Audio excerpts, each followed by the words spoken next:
Para crear una base de datos en el SQL Server, yo tengo que estar en la base de datos master. Yo tengo que decirle use master. De hecho, ya estoy ahí, pero de todos modos lo voy a poner. Use master y luego le digo create database. Por ejemplo, ventas corporativas le voy a poner. Corporativas. Ojo pues. Pero atención. Si yo creo ahorita la base de datos, ahí se va a crear, no hay ningún problema.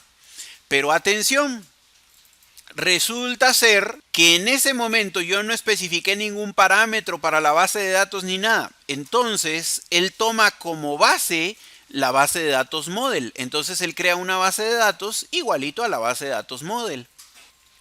Cuando yo trabajo con bases de datos en el SQL Server, deben de tener en cuenta que en las bases de datos se tienen archivos de base de datos agrupados en grupos y se tiene un grupo default o predeterminado llamado primary y además tengo el log de transacciones. Toda la vida, cuando creo una base de datos en el SQL Server, entonces yo tengo file groups y tengo uno predeterminado que es el primary, y ese primary tiene que tener asociado por lo menos un primer archivo y tengo un archivo de log de transacciones. Entonces yo tengo que poner siempre dos archivos, uno para la base de datos y otro para el log de transacciones. La base de datos es donde va a caer toda la información, pero el log de transacciones es como una bitácora. Toda acción que pase, como un insert, un update, un delete, tiene que pasar por el log de transacciones, así como haciendo checking. Y si es aprobado, entonces se escribe a disco, ya se escribe a la base de datos. Entonces, toda base de datos tiene un log de transacciones y archivos de base de datos. Cuando ya se tiene un ambiente corporativo, se recomienda que el log de transacciones vaya a un disco duro y los archivos de base de datos vayan a otro disco duro para que haya por separado dos agujas lectoras distribuyendo la información. Si no, la información se guarda serialmente. Lo que está pasando es que primero escriben el log y después tiene que escribir a los archivos de base de datos. Entonces, para que la acción se haga en paralelo, se recomienda que esos dos archivos se distribuyan en dos discos diferentes. Entonces, para crear mi base de datos, colocándole mis propios parámetros, yo puedo decir create database, ventas corporativas, por ejemplo, on primary y logon, y le doy la información. Para mi grupo primario le voy a dar la información de mi primer archivo y para el log de transacciones le voy a dar la información de mi primer archivo de log de transacciones.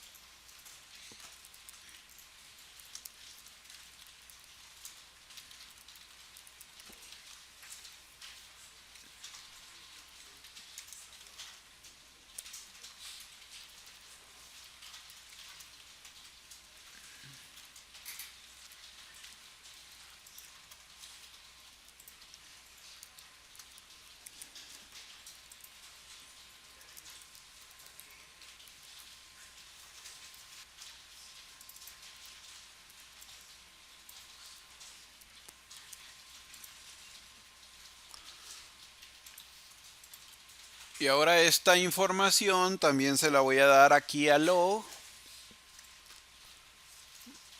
Pero este va a ser log.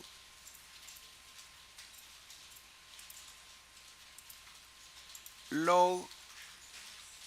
Se acostumbra que sea de extensión LDF.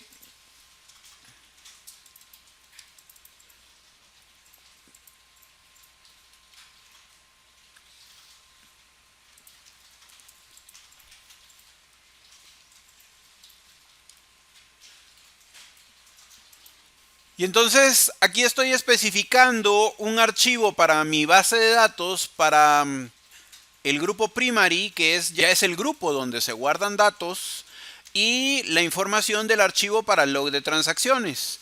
Entonces estoy diciendo que tenga un tamaño inicial que tenga un tamaño máximo. A veces no se pone el tamaño máximo para que crezca, pero en este caso de ejemplo lo estoy colocando.